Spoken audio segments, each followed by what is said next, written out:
Hey guys, sorry I haven't made a new video in a while, but I've been kind of waiting to accumulate enough things to kind of show you in my new pickup video, so it would be exciting for you. So let's get right to the chase because I have quite a few things, including a couple lesser known things. So anyways, first off, I got a original 1989 Game Boy.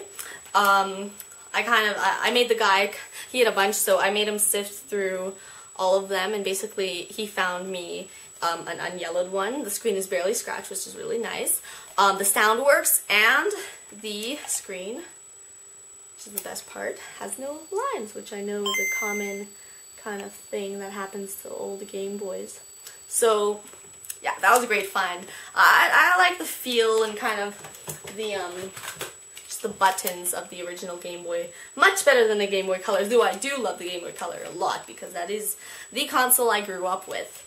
So yeah, it came with Tetris, of course, finally. I know some of you have been asking me why I haven't had it, gotten it so far, since it's kind of like the hallmark Game Boy game. I also got Tetris DX, so pick that up as well. Might as well. Kind of a cool color version with some extra game modes, I suppose.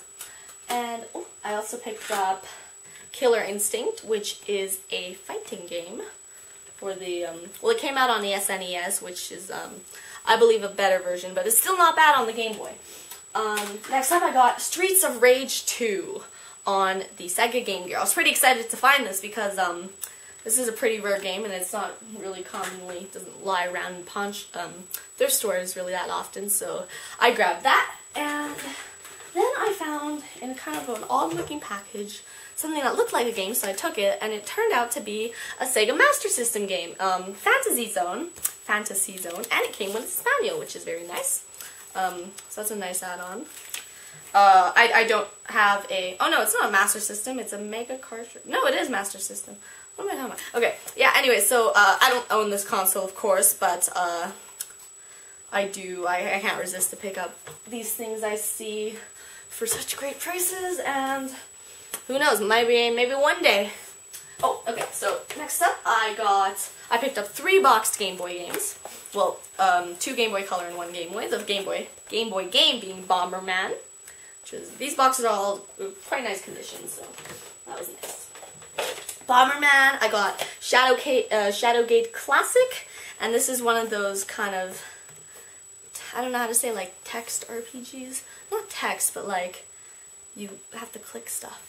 I don't know, it's strange, but it's fun. It's really hard though. It's kind of like Bork, but with pictures. I'm not sure, okay. And then finally I got Conker's Pocket Tales. Quite a kiddie cutesy game. Nice to have in the collection. And then next up I have an Intellivision game. This is my first Intellivision game. It's boxed. Quite a nice condition, the box, actually. Major League Baseball by Mattel. And inside, here we have the cartridge, and we have some layout screen thingies for baseball, and the manual. Ooh, wow, the manual is in mint condition. I never noticed that. But yeah, so that was a really nice find that I found randomly, just laying around again, so don't have an Intellivision, but you know, how can you not? And then I found at a pawn shop a game for the NES, the Space Action Adventure. I'm not quite sure how to pronounce it, but it's Zez's, I think. Basically, it's kind of a adventure game based in the year 2777, I believe. I have no idea. I actually didn't play it yet, so it was a rental, so it has this big sticker on it. But I got it for a couple bucks, so that was a nice deal anyways. Nice for the collection.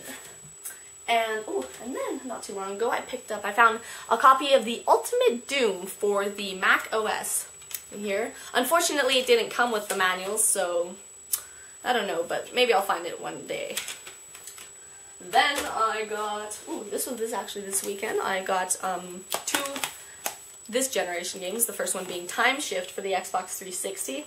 This is an older game for the 360, but I heard mediocre things about it. It's a generic FPS with kind of time-related gimmicks, like reversing time or whatever. But I don't know, sometimes I just enjoy playing those shoddy FPSs, just not really thinking or whatever, shooting stuff. I also heard they have like too powerful weapons or something. I like those, whatever. Oh, and then for the PSP, I picked up Space Invaders Extreme, which is the 30th anniversary game. It's in very good condition. I don't have the game in it because it's currently in my PSP. Very fun game. I got this because it was like $2, and it was in such great condition I couldn't pass it up. And yeah, and then finally, my kind of big, oh, before that I guess I will show you 2 NES controllers I picked up. Pretty nice condition. Why shouldn't I? So, yeah. Maybe I'm actually thinking of converting one of my NES controllers to USB, doing a little soldering project. I'll let you guys know if that ever come around today. Maybe this summer. Yeah, so before I show you my housing, I got a bunch of stuff on here now. I picked up, well, I was just walking through the thrift store, and usually I scan most of the store because, you know, some things are just be misplaced, and I happened to walk by the magazine section, and there was just a bunch of Nintendo Powers, so I was like, oh my god, and I bought all of them. They were like 99 cents each, so these are mainly from kind of the 1994, like 1990 to 1995, and they're all in quite nice condition. Some of them even still have the posters. Most of them are about Killer Instinct, you can see, issue 76, 75. Ooh, this is actually the Virtual Boy edition, so it's all dedicated to the new Virtual Boy that came out. I believe that was in 1994. And a bunch of guides and stuff for it. So that was nice. Here we have Donkey Kong Land, Killer Instinct again. No, Mortal Kombat 3 actually. Donkey Kong Country 2, Killer Instinct 2 for the arcade, Super Mario RPG, and Earthworm Jim 2. I believe this was the most recent copy, where they stopped putting the issue number on the outside. That kind of made me mad, because I had to like look through it. Yeah, volume 84, May 1996, that's the next issue. Anyways, so yeah, those were my Nintendo Powers. Kind of interested in Nintendo Power, like for sure. I don't think I'd collect them, but for sure I'd like to find the first, second, the earlier copies definitely interest me. And so yeah, finally I would like to introduce you to the Coleco made mini tabletop arcade of Pac-Man. This was from 1981.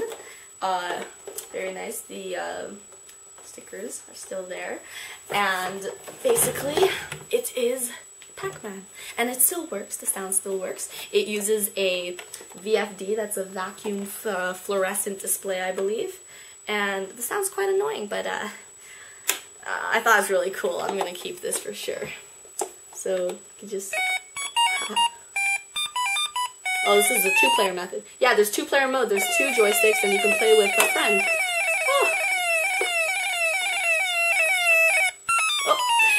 As you can see, the sound is very 80s-like, and you can't turn it off, so good luck playing this in the middle of the night. Yes, anyways, this was a great find. I'm definitely going to be keeping this on display in my room, and yeah, so that's about it for this video. I'll probably be making another video. Maybe I'm thinking about doing retro reviews, I'm not sure, but I'll definitely see you guys soon, so keep your eyes open, or whatever they say, and thanks for watching!